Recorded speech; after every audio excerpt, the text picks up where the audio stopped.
శ్రీమాత్రే నమః. మాతృమూర్తులందరికీ మాతృదినోత్సవ శుభాకాంక్షలు.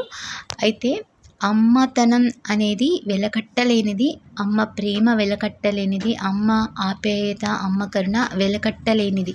అయితే అమ్మ మనకే అమ్మ కాకుండా అందరికీ అమ్మ తత్వాన్ని బోధిస్తూ అమ్మ ప్రేమను ఇస్తూ ఉండేది నిజమైన అమ్మతత్వం. అంటే అమ్మ కన్న పిల్లలనే కాదు, ప్రతి ఒక్కరిని తన కన్న బిడ్డల్లాగా మంచి చెప్తూ చెడుని మంచి దారిలో నడిపిస్తూ ప్రేమను పంచుతూ బిడ్డల ఆకలిని తీరుస్తూ ఎంతో ఆప్యాయంగా మమకారంగా ఉండేదే అమ్మ తత్వం.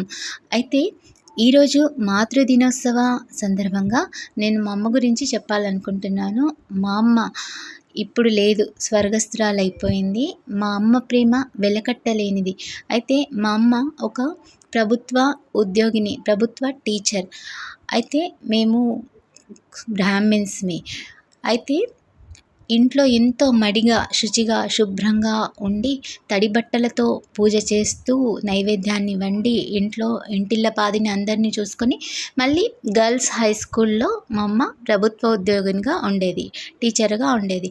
అయితే ఆ అమ్మాయిలు పెద్ద పెద్ద అమ్మాయిలు అంటే 8th నుంచి 10th వరకు, 6th నుంచి ఈ విధంగా అమ్మాయిలు ఉండేవాళ్ళు.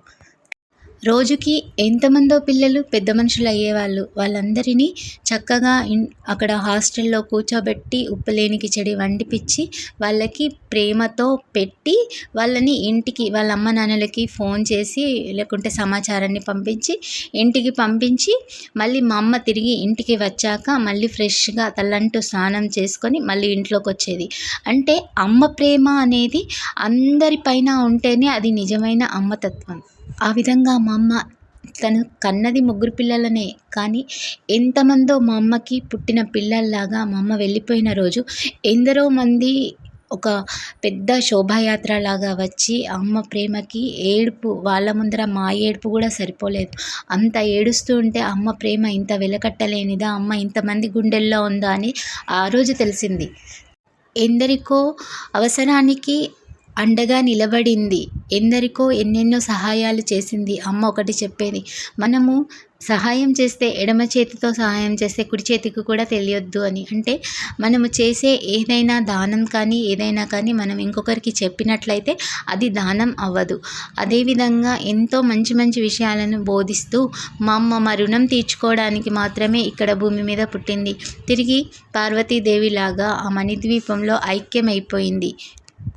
శ్రీమాత్రే నమః. లోక సమస్త సుఖినో భవంతు. జై శ్రీరామ్.